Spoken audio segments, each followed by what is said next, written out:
है। कोशिश कोशिश करो और कोशिश करो, अपने अंदर से जहरीले सांप जो सिर्फ इंद्रिय तृप्ति में लगा रहता है उसे निकाल बाहर करो। हे प्रभु, हमारे अंदर ये जो मैल है इसको निकाल कर बाहर करो और हमारी इंद्रियां आपकी सेवा में लगी रहे, ऐसा मुझे बना दो प्रभु। मेरी आंखें जो है आपके आंखों से आपके दर्शन कर सकूं, मेरी जीवा जो है उससे आपका भजन कर सकूं, आपका नाम का गुणगान कर सकूं। मेरे ये जो कान है इनसे आपका भजन सुन सकूं, और ये जो हाथ है इनसे आपकी पूजा कर सकूं और आपकी सेवा में मग्न रहूं और आपकी छवि को हृदय में विराजमान कर सकूं। हे प्रभु, ऐसा जीवन बना दो, ऐसी लगन लगा दो कि हर पल आपके साथ रहूं। जैसे हमारे हम कहते हैं कि ये बहुत पावरफुल है, ये बहुत ब्रेनी है, तो हम उनके पास जाने की कोशिश करते हैं कि कभी जरूरत पे काम आएंगे। ये बहुत अमीर है, ये बहुत सुंदर है, तो हमारी इंद्रियां उनको आकर्षित करती है। लेकिन हम अगर कृष्णा से मिलते हैं तो वो सबसे ज्यादा पावरफुल, सबसे ज्यादा ब्रेनी, सबसे ज्यादा अमीर, उनसे सुंदर और कौन हो सकता है, इसका हम अनुमान कर सकते हैं। जिसकी रचयिता इतनी खूबसूरत है वो खुद कितने सुंदर होंगे। एक एक चीज उनको देख देख के धरती पे बनाया है। हमें कब आना है यहाँ, कब जाना है, कहाँ पेड़ है, कहाँ पंछी है, ये सारी जो माया है वो एक एक छोटी छोटी चीज को देख के जो बनाए हैं उनकी हम कल्पना भी नहीं कर सकते हैं। तो हम इनसे मिलकर रहे जो हर पल हर क्षण हमारे साथ है, और इनके बगल में रहे और इनकी सेवा में रहे और इनका नाम का गुणगान करें। जैसे उदाहरण स्वरूप आज कोरोना आया तो उनके चाहे प्रधानमंत्री क्यों ना हो, उनके न पावर काम आया, न उनकी ताकत काम आई, न उनका पैसा काम आया, न उनका अपना फैमिली काम आया। अपनी फैमिली भी इनफेक्ट उनसे दूर होती चली गई। उस पल वो सिर्फ हरे कृष्णा हरे कृष्णा का ही जाप करे, वही उनके हर क्षण उनके पास रहे और वही इस महामारी से उद्धार किए। तो हम क्यों न इनसे मिलकर रहे और क्यों न इनकी सेवा में लगे रहे। ऐसा बना दो प्रभु कि हर पल जहां भी रहे, जैसे भी हाल में रहे, बस आपके साथ रहूं और आपकी माला का गुणगान करूं और आपकी जाप हर समय मैं करती रहूं। ऐसा मेरा जीवन बना दो प्रभु। हरे कृष्ण कृष्ण कृष्ण हरे हरे, हरे राम राम राम हरे। जय श्री कृष्ण। हरि हरि बोल। कृष्ण हरि बोल हरि बोल हरी बोल, हरी बोल, हरी बोल। हरि बोल। तो क्या फीलिंग आप लोग को बताइए। एक बार सुमन माता जी के लिए सब लोग मिलके बोलेंगे हरि बोल। हरि बोल हरी बोल, हरी बोल, हरी बोल। बताइए प्रभु जी, आप कुछ बोलिए। नहीं, छोटे में बहुत अच्छा ने बताया है। मतलब प्रभु के गुणगान करने से जो हो सकता है, पर हमारे हाथ पांव नाक जितने भी हमारे ये हैं इंद्रियां हैं सब भगवान में लग जाएं यदि, और हम लोग समग्र रूप से यदि भगवान की सेवा में लग जाते हैं तो मतलब कि अपना खुद का तो कल्याण होता है, परिवार का, समाज का, देश का, सबका कल्याण हो सकता है इसके अंदर में, क्योंकि सब एक दूसरे से जुड़े हुए हैं। किसकी प्रार्थना किसको कहाँ लग जाती है ये तो कोई नहीं जान सकता। आज यहाँ बैठे हम लोग अमेरिका के अंदर किसी के लिए बेस्ट विशेष करते हैं तो वो भी बेस्ट विशेष उनको लगती है। ये नहीं है जैसे भी कोई बीमार पड़ जाता है तो हम लोग बोलते हैं उनके लिए माला करते हैं, जब करते हैं तो अपनी भावनाएं शुद्ध करते हैं दूसरों के प्रति। अपने दूसरे जितने भी हैं हम लोग सब परमात्मा के अंश हैं, और अंशी के हिसाब से हम लोग यदि काम करते हैं तो सब हम लोग मिलकर रह सकते हैं। हरे कृष्ण। हरि बोल, हरि बोल, बहुत सुंदर प्रभु जी। एक बार लीला प्रभु जी के लिए सब लोग बोलेंगे हरि बोल। हरि हरि बोल। बोल, हरि बोल। और कोई कुछ बोलेंगे तो बोलिए, क्या फीलिंग रहा, क्या कैसा लगा सुन के? उदार जी आप कुछ बोलिए।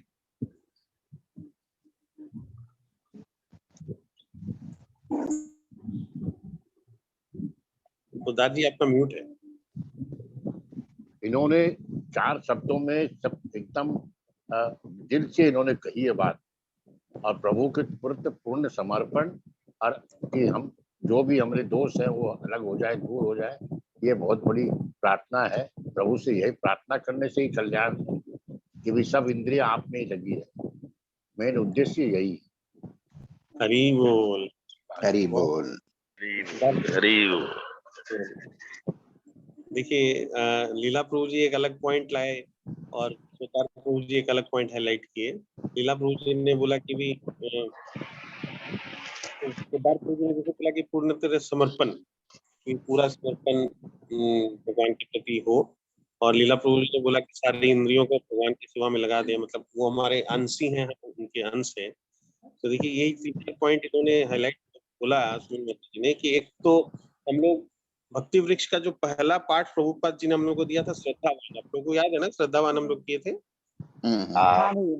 श्रद्धावान में सबसे पहले क्या आता है कि देखिए हम लोग बचपन से लेके आज तक इतने प्रश्न करते आए हैं, लेकिन ये जो इतनी सुंदर पेंटिंग हमको दिखती है, सुंदर प्रकृति का एक्सपेंशन है, इतने तरह के पेड़ पौधे, इतने तरह के जीव, इतने तरह की माने इन सब के बारे में हम लोग कभी नहीं पूछते कि ये सब कहाँ से आया, ये कौन आया, ये पेंटिंग किसका किया हुआ है ना। वहां पे ये एक पॉइंट आया कि ये पेंटिंग किसका है, किसने ये पेंट किया, ऐसा प्रश्न हम लोग कभी नहीं करते। तो ये जो प्रश्न है भौतिक बेसिक प्रश्न, मतलब हम लोग बोलते हैं ना कि आत्म साक्षात्कार का पहला प्रश्न इसका होना चाहिए। प्रभुपाद जी वहीं से बोलते हैं कि हम लोग अगर हमारी चेतना उन्नत है, जीवों की मनुष्य चेतना अगर पशुओं की चेतना से ज्यादा डेवलप्ड है, तो हमारी चेतना में फिर ये प्रश्न आना चाहिए कि ये पेंटिंग किसने बनाया, जो कि हम नहीं पूछते हैं। तो ऐसा प्रश्न अगर आएगा तब फिर हम उसका उत्तर खोजेंगे ना, और तब उसका उत्तर खोजेंगे तब हम किसी न किसी शुद्ध भक्त से हमारी मुलाकात होगी, जो हमको बताएगा, इसको रियलाइज करवाएगा कि ये पेंटिंग भी किसी ने बनाई है। भगवान ने क्या बोला कि भाई ये मया अध्यक्षेण ना सूत्रे मणिगणा इव, मतलब ये जो पूरी प्रकृति है मेरी, इसके अंदर जो मोती कि जिस धागे में ये मोती पिरोए हुए हैं वो धागा मैं हूँ, मेरे ऊपर में ये सारी प्रकृति मेरी अध्यक्षता में कार्य करते, मेरे ऊपर में सारा बेस किया हुआ है। तो ये हम जान पाएंगे, मतलब कि अगर हम ये प्रश्न करेंगे कि ये पेंटिंग कौन किया है, ये उन्होंने बताया, तो उसके जो सुमन माता जी ने बताया हम लोगों को, कि तब हम ये जान पाएंगे। तो ऐसा प्रश्न होना चाहिए। दूसरा जो लीला प्रभु जी ने बताया कि भाई वो हमारे अंशी हैं, हम उनके अंश हैं, तो हम इसके आंसर में ये भी जान पाएंगे कि हम सब जितने भी जीव हैं भगवान के अंश हैं, परमानेंट शाश्वत अंश हैं, और भगवान हमारे अंशी हैं, और इसीलिए हमारा जो कर्म है वो है उनकी सेवा करना। तो ये उन्होंने बताया कि भी हम उनके अंश, तो जब हम ये जान पाएंगे कि हम उनके अंश हैं, वो हमारे अंशी हैं, तो उनकी सेवा करना हमारा धर्म है। तो अगर हम सेवा करना है तो हमको जो इंद्रियां मिली है वो इंद्रियां अपनी सेवा करने के लिए नहीं मिली है, वो किसके लिए मिली है? भगवान की सेवा के लिए। तो इसका मतलब क्या, हमको सारी इंद्रियों को हमको भगवान की सेवा में लगा देना चाहिए। जो 5 कर्मेंद्रियां हैं, 5 ज्ञानेंद्रियां हैं, तो उन्होंने एग्जांपल दे के बताया कि हम अपनी आंखों को भगवान की सेवा में कैसे लगा सकते हैं, जीवा को कैसे लगा सकते हैं, कान को कैसे लगा सकते हैं, हाथ कैसे उनकी सेवा में लगा सकते हैं, पाँव को कैसे उनकी सेवा में लगा सकते हैं। तो सब तरह से सब मनसा वाचा कर्मा हम लोग को एक बार डिस्कस किया। तो सब तरह से मन से, वाणी से, कर्म से, सब तरह से हम भगवान की सेवा में लग जाए। तो इन सारी इंद्रियों को भगवान की सेवा में लगा देना चाहिए।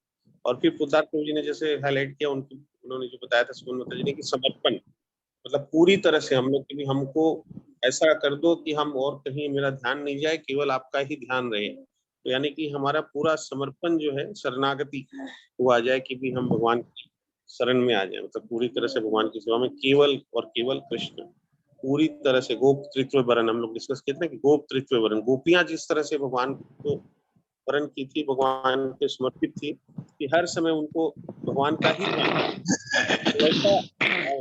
वैसी भक्ति हमको मिले, ऐसी हमारी प्रार्थना होगी। तो उन्होंने जो टॉप स्टार्टिंग में बोला कि भी कोशिश करो कोशिश करो कोशिश करो, तो ठीक है, इतना इजी नहीं है, क्योंकि वो जो है ना गुणों वाले, 3 गुणों वाले भगवान के जो माया जो शक्ति है, देवी हेसा गुणमयी मम माया प्रत्यया, बोले ये जो 3 गुणों वाली मेरी जो शक्ति है, भगवान बोल रहे हैं इसको पार कर पाना बहुत कठिन है, तो इजी नहीं है, ठीक है, लेकिन भगवान फिर बोल रहे हैं कि जो मेरी शरण में आ जाता है वो इसे आसानी से पार कर जाता है। हमको बस भगवान की शरणागति उस तरह से लेनी है, गोप्तृत्व वर्ण करना है उनको। अगर वो करने की कोशिश करते रहेंगे तो एक दिन हम लोग भी इस शक्ति को, इस माया को पार कर पाना हमारे लिए भी पॉसिबल हो सकता है। तो यही जो हम लोग डिस्कस करते आ रहे, देखिए वही आ रहा है बार बार डिस्कशन में, जितने भी तरीके से आप बोले, अल्टीमेटली भगवत गीता का जो ज्ञान भगवान ने दिया भगवत गीता में, वही ज्ञान है, उसी को हम लोग अगर ठीक से समझ लें, ये सारी बातें घूम फिर के उसी को रिपीट कर दी है किसी न किसी तरीके से। सुमन माता जी ने बहुत सुंदर से ये सारे पॉइंट्स को कवर किया। और एक पॉइंट बोली भैया, वो ये वाला पॉइंट बोले कि जैसे हम लोग, कोई ब्रेनी है, कोई बहुत अच्छा चित्रकारी करता है, कोई बहुत करता है, तो हम लोग उसके पास इस काम के लिए उसके जाते हैं, लेकिन भगवान तो में तो सारे ही, वो तो षड ऐश्वर्य से पूर्ण है, जो षड ऐश्वर्य वाला मतलब, तो जो हर भगवान ने, हाँ, तो एक ही सोल्यूशन है सब चीज का, उनके पास तो हर चीज का मिल जाएगा। नहीं तो आप एक इंडिविजुअल के पास जाएंगे तो आपको एक ही चीज का समाधान दे सकता है, पर भगवान तो षड ऐश्वर्य से पूर्ण है, तो हर चीज का समाधान वहाँ हो जाएगा। हरी बोल, एकदम परफेक्ट। एक बार मनीषा माता जी हरी बोल, हरी बोल, हरी बोल। एक बार माता जी के लिए भी सब लोग मिलके वापस से बोलेंगे हरी बोल, हरी बोल, हरी बोल, हरी बोल। हरी बोल। और कोई कुछ बोलेंगे तो बोलिए इस पर। गुंजन माता जी आपका कुछ बताइए। नहीं भैया, मैं भी वही सर्वाकर्षक वाला ही सोच रही थी कि सुमन माता जी ने ये पॉइंट भी बहुत अच्छा बोला और बहुत अच्छे से भी बोला। और इस पॉइंट को भी हाईलाइट होना बहुत जरूरी, क्योंकि हम लोग दिन भर जो चैंटिंग भी करते हैं एक्चुअली, कि हमारी मतलब जैसे हम मतलब जैसे मैं अपना भी बता सकती हूँ कि मैंने अपना चैंटिंग जो दिन भर ना इसीलिए स्प्रेड किया था कि बार बार जो होता है ना, मन इधर उधर ही भागता है हर वक्त। मतलब हम लोग कितने ज्यादा रजोगुणी है, मतलब आई थिंक उसको रजोगुणी ही बोलेंगे, कि हर वक्त अपने बारे में सोचना कि क्या चाहिए, ये चाहिए, वो चाहिए, ये अपने आप को बहुत ज्यादा सुपीरियर समझना, वो पूरे टाइम दिमाग में चलता रहता है। तो जैसे ही हम लोग भगवान का नाम लेने लग जाते हैं तो हम लोगों को अपना पोजीशन पता लग जाता है और हम लोग भूल जाते हैं उस बात को। तो अपनी इंद्रियों को कंट्रोल करना बहुत ज्यादा जरूरी है। मतलब इतना करने के बाद भी वो कंट्रोल में नहीं आता है। तो यही पॉइंट उन्होंने बहुत अच्छे से स्टार्ट भी बहुत अच्छे से किया था कि उसको मतलब कोशिश करते रहो, पूरे टाइम कोशिश करते रहो। कोशिश करेंगे तो वो हम लोग अचीव करेंगे ही इस पॉइंट को। हरी बोल। एक बार गुंजन माता जी हरी बोल, हरी बोल, हरी बोल। हरी बोल। एक बार एक भक्त भी है ना, प्रभु से क्वेश्चन भी किया था। एक भक्त भी प्रभु जी से क्वेश्चन किए थे, प्रभु जी मन बहुत इधर उधर भागता है, क्या करें? तो प्रभु जी भी यही बोले थे, 24 घंटा भगवान के साथ में रहो, लेक्चर सुनो, माला जप करो, तो मन बहुत हद तक कंट्रोल होता है। मतलब हाँ, लेकिन अभी तो ऐसा स्टेज रहता है ना कि जितने देर किताब पढ़ते हैं या माला करते हैं तो उतना देर कंट्रोल में रहता है, लेकिन फिर वापस फिर से वही वो भागने लग जाता है। जैसे वो कहीं जा कर आते हैं, अगर हम लोग मतलब जैसे सर्कल तो उसी टाइप का रहता है ना, तो तब फील करते हैं घर आकर कि हम लोग क्या सोच रहे थे, क्या बोल रहे थे, हम लोग फिर से वापस उसी जगह जा रहे हैं। तो आकर फिर वापस माला करते हैं या किताब पढ़ते हैं तो शायद थोड़ा कंट्रोल होता है, लेकिन होता नहीं है। मतलब हाँ, वो भौतिक लोगों से मिलने से ज्यादा मन इधर उधर हो जाता है। मतलब आपने बहुत सुंदर पॉइंट प्रेजेंट किया गुंजन माता जी कि भी हम लोगों को हायर टेस्ट, मतलब अपनी इंद्रियों को हायर टेस्ट में लगा देना है, कि हम लोगों को चैंटिंग में अपनी इंद्रियों को अगर लगा देंगे, भगवान के चिंतन में लगा देंगे, तो ऑटोमेटिक उधर से हमारा ध्यान हट जाएगा। ये बहुत परफेक्ट बात आपने बोला है। तो अभी जैसे हम लोग बात कर रहे थे कि मैं बोला कि वो एक पोएट, बचपन में एक पोएम पढ़ाया था ना, काम करो कुछ काम करो, जग में रह के कुछ नाम करो। ऐसा पढ़ के अचानक से ये लाइन याद आ गया मेरे को कि काम करो। बहुत सुंदर। हाँ, बहुत सुंदर, बहुत सुंदर। में रह के कुछ नाम करो। हाँ, लेकिन हाँ। फिर मैंने नीतू को पूछा पुदार जी कि ये लाइन का क्या मतलब है और हम लोगों के लिए क्या सिग्निफिकेंस है इसका, तो बताइए तो आप लोग को इस लाइन का क्या रिलेवेंस है या क्या सिग्निफिकेंस, हम लोग कैसे देखते हैं इस लाइन को, बताइए। इसमें यही है कि काम जो करो किंतु उसको यज्ञ रूप में भगवान को समर्पित करो। मतलब वो जो कर्म है वो सिर्फ भगवान के लिए, उसका जो फल जो है वो भगवान के ऊपर छोड़ दो। मतलब हमको सिर्फ कर्म करना है और वो कर्म इस तरह करना है कि वो भगवान को ही हम जो है समर्पण कर रहे हैं उसका फल। अपने लिए तो हम बस बोलते हैं ना कि हम जो करते हैं, जो भौतिक कार्य के लिए, जो हमको भौतिक जीवन जीने के लिए जो हम कुछ करते हैं, वो तो बाई प्रोडक्ट, हम कुछ भी करेंगे तो उससे हमारा गुजारा हो जाएगा। पर हम ये सोचते हुए करें कि जो हम कर रहे हैं काम, उसका जो है वो हम भगवान को समर्पण करके कर रहे हैं। तो काम तो करो, लेकिन उसके बारे में ये सोचो कि वो यज्ञ है।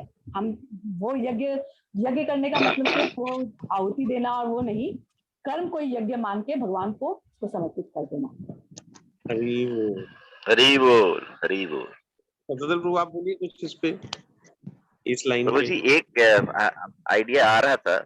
ऐसा है कि हम जब कोई परफॉर्मेंस देखते हैं, जैसे कि पंडित रविशंकर का सितार, तो हम 1 घंटा देखते हैं तो हम बहुत खुश होते हैं, लेकिन हम नहीं जानते हैं कि वही मशीन को पंडित जी कितने समय लेके ट्यूनिंग कराया है, तभी वही परफॉर्मेंस आया। एक तो उनका प्रतिभा है ही, लेकिन वो वाद्य यंत्र का ट्यूनिंग भी बहुत ही इम्पोर्टेंट है।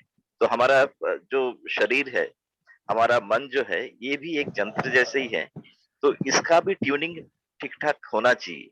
अगर हम ये हरे कृष्ण महामंत्र का जप करेंगे, तो उसी के और किताब पढ़ेंगे जो कि आप सिखाएं कि ABCD, इसी से हमारा मन का ट्यूनिंग होगा। अगर ट्यूनिंग ठीक ठाक होगा तो हम सही दिशा पे चलेंगे और जो हमारा उद्देश्य है जिंदगी का, वो सफल होगा। हरी बोल, हरी बोल, हरी बहुत बोल। अच्छा। बहुत सुंदर, बहुत सुंदर। बहुत सुंदर। देखिए, और जो ये लाइन एक्चुअली हम याद किए ना, फिर मेरे दिमाग में कुछ और आ रहा था। मैं क्या सोचो, इनफैक्ट जो मनीषा माता जी ने बोला कि काम करो, कुछ काम करो, जग में रह के कुछ नाम करो, यानी कि हम लोगों को जो भौतिक पाठ पढ़ाया जा रहा है, वो बचपन से ये पढ़ाया जा रहा है, इस तरीके से हमारा ट्यूनिंग किया जा रहा है, जो सतगुरु प्रभु ने बोला, इस तरह से हमारा प्रोग्रामिंग किया जा रहा है, पूरा मटेरियलिस्टिक प्लानिंग किया जा रहा है। प्रोग्रामिंग जो है पूरा मटेरियलिस्टिक है, काम करो, कुछ काम करो, जग में रह के कुछ नाम करो। तो नाम करने का मतलब क्या हुआ? यश के पीछे भागना, कि तुम्हारा यश फैले चारों तरफ, कि लोग तुमको याद करें। यही तो हम लोग बोलना चाह रहे हैं इस लाइन में। तो यानी के पीछे, हाँ, यानी कि हमको यश के पीछे भगा रहे हैं कि तुम यश के पीछे भागो, तुम्हारा यश फैलना चाहिए।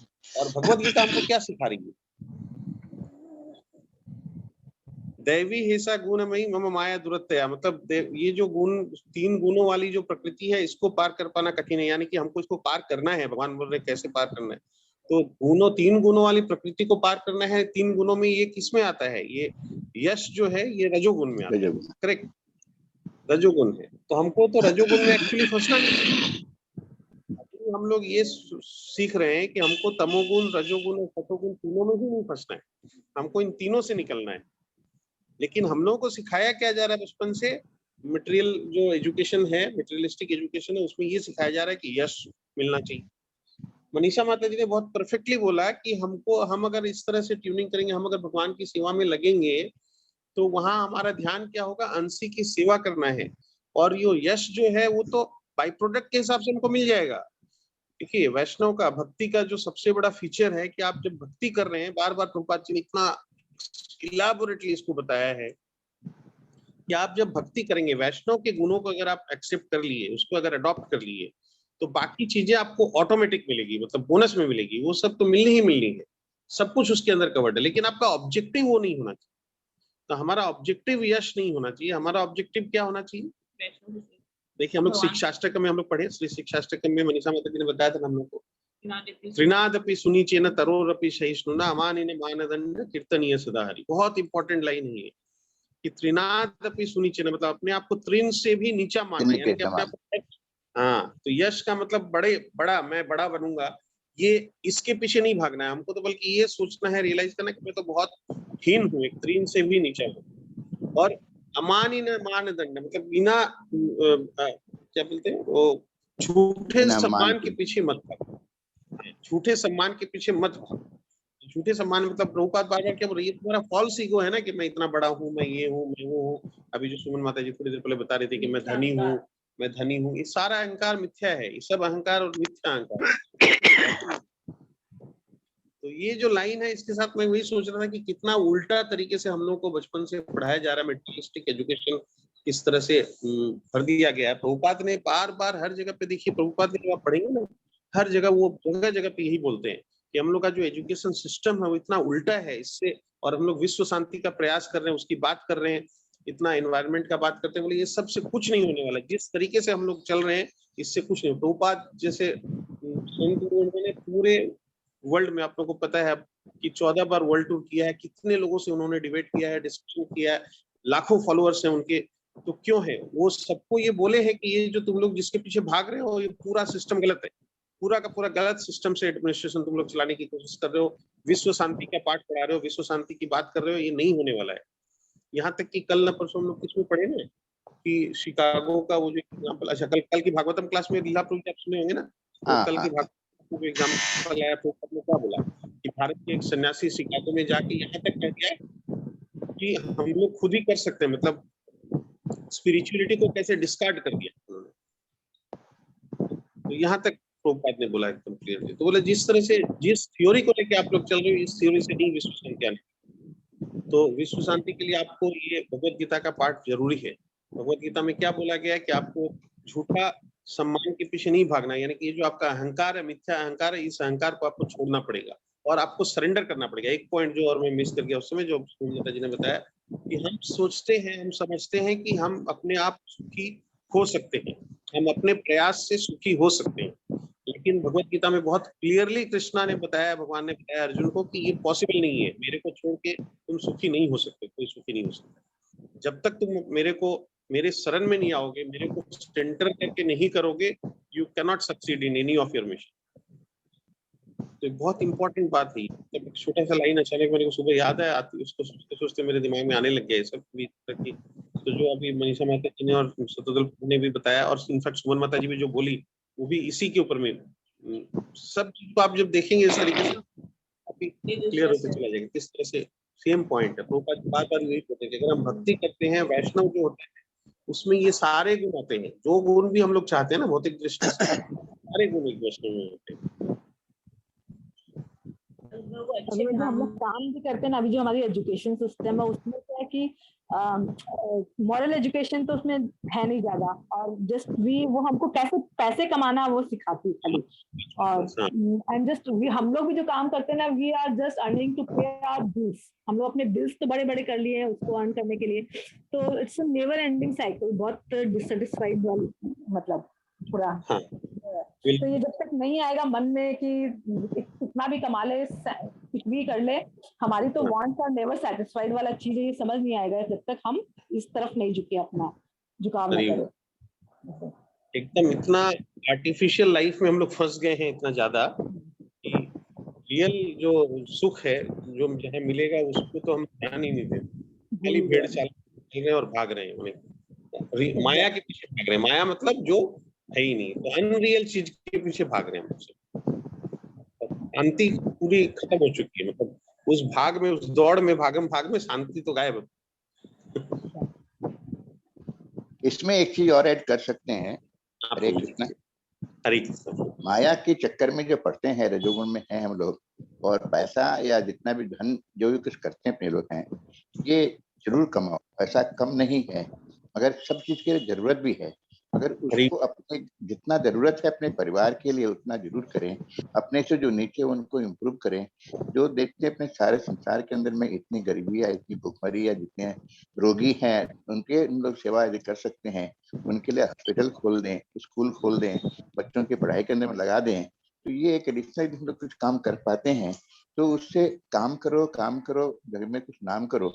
नाम तो इससे नाम के पीछे भागना नहीं है, कि हमारा नाम होगा इसलिए हम कर रहे हैं कि स्कूल कॉलेज हॉस्पिटल जितने भी कर रहे हैं ये हम उसके लिए कर रहे हैं, वो नहीं हो करके सिर्फ अपना काम करते चले जाएं, लोग गुणगान करें, करने दें, मगर उसकी हमको चेतना उसकी नहीं है।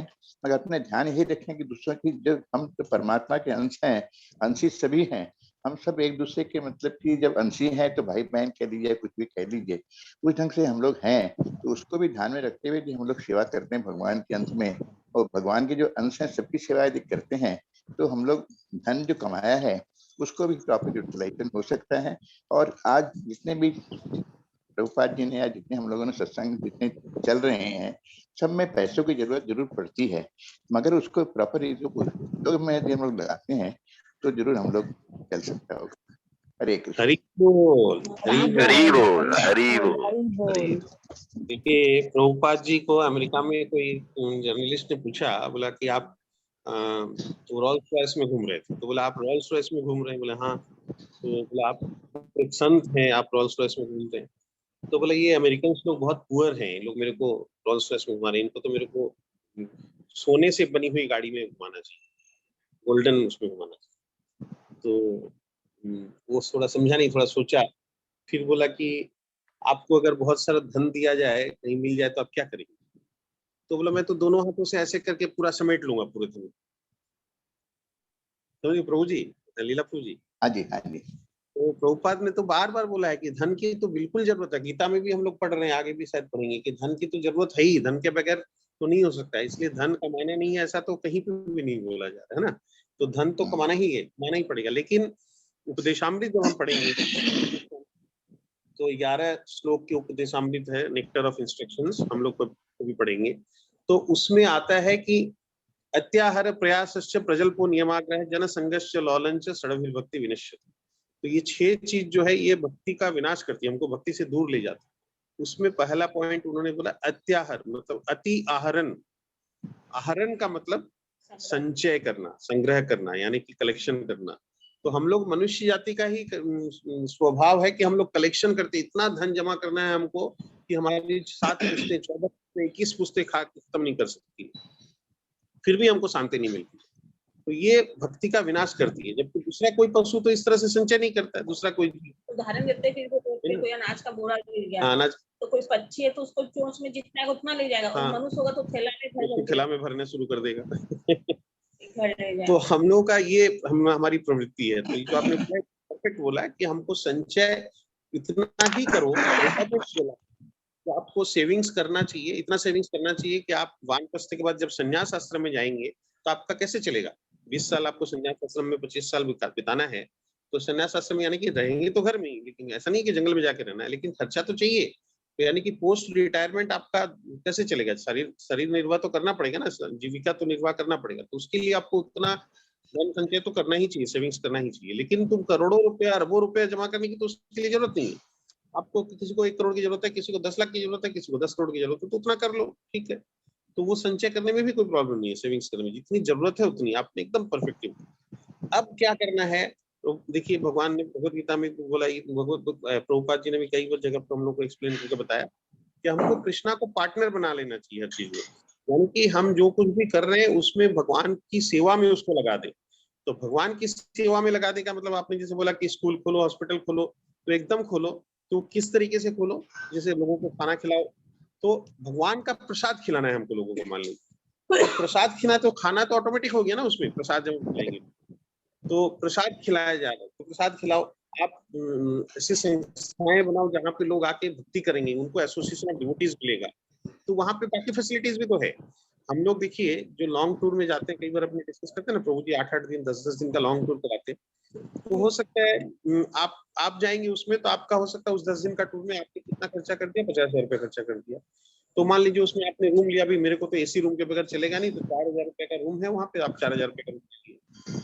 और काफी डिवोटीज उसमें ऐसे रहते हैं जो 100 रुपए में उनको पेट दिया जा रहा है, 10-10 रुपए में भी पेट दिलाया जाता है, 10 रुपए में भी। तो अगर मान लीजिए 1000 डिवोटीज जा रहे हैं, तो उसमें 500 डिवोटीज ऐसे होंगे उनको 10 रुपए में बेड अवेलेबल करवाया जा रहा है, बिना कंट्रीब्यूशन के प्रसाद सारा अवेलेबल करवाया जा रहा है। इसका मतलब क्या हुआ कि हम लोग उसको कॉम्पेंसेट कर रहे हैं, दूसरा कोई स्पॉन्सर कर रहा है, कोई कुछ कर रहा है, किसी ने ब्रेकफास्ट के साथ में स्पॉन्सर कर दिया, किसी ने लंच के साथ में स्पॉन्सर कर दिया। तो इसका मतलब क्या हुआ, उनका यानी कि भक्ति सब कर सके, केवल फाइनेंशियल क्राइसिस की वजह से भक्ति नहीं कर पाए ऐसा नहीं, तो ऐसा ध्यान रखा जाए। तो इसका मतलब क्या हुआ कि सबको सारी फैसिलिटीज मिले। तो आपने एकदम ठीक बोला कि उसका सही यूटिलाइजेशन, तो यूटिलाइजेशन लेकिन हमको ये ध्यान में रखना है कि उसको कृष्णा से अलग करके नहीं कर सकते। जो कुछ भी करना है उसको, जैसे हम मान लीजिए आप धर्मशाला बनवाएंगे, हम लोगों ने देखा है पहले बहुत लोग धर्मशाला बनवाते थे, कुआं खुदवाते थे, प्याऊ लगवाते थे। आजकल तो पता नहीं, बहुत शायद कम हो गया, आजकल सीएसआर की जरूरत पड़ गई उसके लिए। लेकिन पहले के जमाने में सीएसआर की जरूरत नहीं थी। बिना सीएसआर के भी जैसे हमारे मामा घर है, मेरा मामा घर है यहाँ चाकुलिया में, रुंगटा लोग हैं, तो मेरे को पता है कि उन लोगों ने स्कूल बनवाया है, नारायण दास रुंगटा उच्च विद्यालय, हॉस्टल बनवाया है गर्ल्स के लिए, बड़ी हॉस्टल है, मतलब जहाँ पे मेरे ख्याल से कई 100 बच्चियां रहती है। धर्मशाला बनवाया है, प्रतीक्षालय जो होता है कि भी शेल्टर इस टाइप के, ये सब बहुत सारे शौचालय बनवाते थे, शौचालय के भी गाँव में शौचालय नहीं होते थे, तो शौचालय बनवाया, ऐसे बहुत सारी चीजें, कुआं खुदवाना है, ये सब लोग करते थे। मंदिर बना कितना बड़ा। हाँ, 20% 25% अलग करके और उसको उसमें लगाते थे, तो वो करना चाहिए। लेकिन क्या है कि हर चीज में आपको कृष्णा को सेंटर में लाना पड़ेगा। आप धर्मशाला बनवाएंगे तो वहाँ भगवान का मंदिर जरूर होना चाहिए, होता था ना पहले धर्मशालाओं में भगवान मंदिर होता था। हॉस्पिटल में भी होता है, हॉस्पिटल में भी मंदिर होता है। देखिए बिरला जी का जितना हॉस्पिटल बनाया हुआ है, सब में घुसते ही पहले आपको मंदिर मिलेगा, तो मंदिर बहुत जरूरी है। तो ये कृष्णा को, आपको भगवान को सेंटर में लाके करना पड़ेगा। तो वो यानी कि यूटिलाइजेशन जो है, आपको कृष्ण का की भक्ति में लोगों को हेल्प मिले, कृष्णा की भक्ति में वो लाए, ऐसे तरीके से आपको करना। तो उसको सत्वगुण में रह के करना पड़ेगा, रजोगुण में नहीं, अपना यश के लिए नहीं। तो आपने बहुत अच्छा पॉइंट किया इसमें, कई बातें इसके अंदर में आ गई। हरे कृष्णा। हरे कृष्णा, हरे कृष्णा। कल मुरारी बापू की कथा में उन्होंने इसी बात पर कहा था कि धन उपार्जन करना तो अवश्य है, ये आपके अपने प्रारब्ध से होता है, किंतु धन उपार्जन करने के बाद आप उस धन को स्वार्थ में लगाते हैं या परमार्थ में लगाते हैं, ये चीज जरूरी है। हरि बोल, बिल्कुल एकदम परफेक्ट। संत लोग तो प्रॉपरली हम लोग गाइड करते ही हैं, हम लोग सुनने का ध्यान ही नहीं। हम लोग जाके खाली प्रजल्प में लग जाते हैं। क्या होता है ना, कोई कथा भी होता है तो हम लोग वहां पे कथा में मान लीजिए 1000 लोग जमा हुए हैं, तो उसमें 900 लोग 950 लोग तो खाली प्रजल्प में लगे हुए, 10-20 लोग होंगे जो सुन रहे बैठ के। अब ये जो अपना आपका जो ये प्रयास है, अब आपने मान लीजिए कि 10 आदमी को लेकर ही किया, इसी तरह से ये प्रयास चलता रहे सब जगह, तो धीरे धीरे धीरे धीरे सभी इन्वॉल्व हो जाएंगे। इसी तरह से प्रयास करने से होता है। मैं इसीलिए बहुत आभार मानता हूँ। हरि बोल। देखिए ये प्रयास प्रभुपाद जी ने स्टार्ट किया ना। हाँ हाँ हाँ, प्रभुपाद जी ने यही सोच के स्टार्ट किया था ना, तभी तो आज अपने लोग जैसे एक ग्रुप में 10 लोग या 20 लोग, ठीक है, इसी तरह से कुछ कुछ हो करके समन्वय हो गया एकदम। करेक्ट। आज केवल कलकत्ता में ही 200-250 ग्रुप्स ऐसे। तो इस तरह से सोचिए पूरे वर्ल्ड में किस तरह से चल रहा है ये प्रयास। तो ये all glories to Srila Prabhupada. हाँ एकदम। सब कोई अपने अपने काम में लगे हुए हैं। जैसे 4 श्रेणी की है, वैष्णव, ब्राह्मण, क्षत्रिय, वैश्य, ये शूद्र, इतना भी कर रखा है। इस सब कोई अपने अपने काम में लगे रहते हैं। तो संसार में कुछ ऐसा है ही नहीं जो दुख दे सके। सबको अपना अपना कर्म करना, सबको अपना अपना कर्म करना जरूरी है। और पैसा कमाना अन्याय नहीं है, पैसों का सदुपयोग करना। जैसे अभी 18 दिन मतलब गीता पाठ भी चली थी, उसमें भी उन्होंने यही बताया था, ऐसा करके भगवान को कम से कम आधा नहीं तो कम से कम कुछ तो करो, 25%, 10% करो, कुछ भी नहीं करो, कुछ तो करो, कुछ करके उसमें लगाओ। परमात्मा के कार्य में लगेगा, मंदिर में लगेगा, किसी में लगता है। तो आज दान देना, गीता जी में कहते हैं दान देना जरूरी है। और सब जगह करो, उसका पात्र सुपात्र देख करके, स्थान देख करके उसको जरूर करना चाहिए, ताकि भगवान का नाम भी रहे और संसार बना रहे। भगवान का नाम रहेगा, संसार भी बना रहेगा, उसमें कोई फर्क नहीं है। जहां जहां धर्म की हानि होती है वहीं पर मतलब ये फर्क पड़ता है। भगवान को मतलब अवतार लेना पड़ता है और आकर के धर्म को स्थापित करना पड़ता है। तो सब लोग अपने अपने कार्य में लगे रहें काम देते, जब आपने बताया ना काम करो कुछ काम करो, जग में कुछ नाम करो, नाम तो अपना कुछ रहना नहीं है। जब हमको संसार में रहना नहीं है, जब हमारा शरीर आसमान है, तो नाम तो उस प्रभु का रहेगा, उसके लिए सब काम करें ना। हरे कृष्ण। हरी वो हरि वो एकदम परफेक्ट। भैया पर बहुत एक सारी बातें ये जितनी जो सब संत भी बोलते हैं, सब कुछ जो वाली बात, दान वाली जो बात है, पर फिर जो गीता में जो हम नया सबसे बड़ा बात सीखे थे, जो समझे कि यहाँ है कि आप कितना भी दान दे लो, कितना भी लोगों की सेवा कर लो, लेकिन असली सेवा तभी होगी जब आप उसको खाना, भूख लगे तो खाना दे दिए, घर नहीं है तो रहने को घर दे दिए, लेकिन पूरी सेवा तो आप उसको कृष्ण भावनामृत में भी लेके आओ। वो करेक्ट। कृष्णा को सेंटर में रखने का मतलब उसको कृष्णा से जोड़ना। ये जो बात है कि जो हम लोग मेले वाली जो एग्जांपल लेते हैं ना, करेक्ट, मेले में खोया हुआ बच्चा, उसका जो एग्जांपल लेते हैं कि बच्चा खोया हुआ है। आप बताइए, मैंने समझ, बताइए थोड़ा सा वो एग्जांपल। मतलब अगर मेले में कोई बच्चा अगर खो जाता है, तो अगर कोई आदमी को मिलता है रोता हुआ, तो वो उसको आइसक्रीम दिला देगा, टॉफी खिला देगा, तो थोड़ी देर तो चुप हो जाएगा, लेकिन वो उसको परमानेंट सोल्यूशन नहीं है। उसका परमानेंट सोल्यूशन तभी होगा जब उस बच्चे को उसकी माँ मिल जाएगी, तभी जाके वो मतलब बच्चा जो है होएगा। तो हम लोग भी चाहे कितना भी हमको भूख लग रही है, खाना मिल जाए, सेवा मतलब अगर हम बीमार है तो हमको ट्रीटमेंट मिल जाए, लेकिन हम जब तक हमको अपने कोई हमको हमारे परमात्मा से, हमारे जो अंशी है उनसे हमारा परिचय नहीं करेगा, तब तक हमारी पूरी सेवा नहीं हो पाएगी, तब तक वो पर्पस सर्व नहीं होगा जो सेवा का। तो एक जन आया, उस बच्चा को रोता देख के कोई आइसक्रीम खिला दिया, दूसरा आया, देखा बच्चा रोता, फिर थोड़ी देर बाद तो उसको कोई टॉफी दिला दिया, फिर वो थोड़ा देर साथ चुप हो गया, फिर रोने लग गया। तीसरा कोई आया तो उसको कोई एक टी शर्ट दिला दिया, वो दे गया, खिलौना दिला दिया, वो लेके खुश हो गया, थोड़ा देर खेल लिया, फिर रोने लग गया। फिर चौथा आदमी आया, देखा अरे ये तो उसका बेटा है, तो मैं जानता हूँ, मेरे पास रहता है, उसका बेटा, ये यहाँ क्या कर रहा है। तो उसको जाके उसके पास गया, उसको उठा के गोदी में उठाया, गाड़ी में बैठाया और उसको घर पहुंचा दिया। जब घर पहुंचा दिया तो उसको तो टॉफी और आइसक्रीम और खिलौना वो सब ऑटोमेटिक मिल जाएगा उसको, तो वो सारी सब चीजों की व्यवस्था होगी। तो एकदम जो मनीषा माता ने जो बताया कि उसके माँ से, मतलब उसके पेरेंट्स से अगर हम मिला दिए उसको, तो वो सबसे बड़ा काम। तो इसी तरह हम लोग को उसको कृष्ण कॉन्शियसनेस में कैसे लाएं, लेकिन हाँ उसको खिलाना तो पड़ेगा, उतना देर तो उसको भूख लगी हुई है, तो उसको कुछ खिलाना भी पड़ेगा, लेकिन खिलाने के साथ साथ हम लोग को ऑब्जेक्टिव खाली खिलाना नहीं है, ऑब्जेक्टिव है उसको किसी तरह उसके माँ बाप तक पहुंचा देना। बहुत सुंदर एग्जांपल दिया, बहुत अच्छा है। तो ये हम लोग माता जी के लिए हरि बोल, हरि बोल, हरि बोल, हरि बोल। मनीषा माता जी ऐसे ही एग्जांपल्स देते रहती हैं हम लोग। नहीं, हम ये सब शुरुआत में भैया ये सब एग्जांपल दिए थे, वही दिमाग में है, मतलब जो श्रद्धावान के टाइम पे ही हम लोग जो ये सब सुने थे, तो वही सबसे बेसिक पॉइंट्स उसी में लिखे हुए हैं, तो याद है। अरे वो सबको याद रखना और उसको याद दिलाना, यही बड़ी बात है। हाँ, आज भी लिखा है, काफी हो गया वैसे।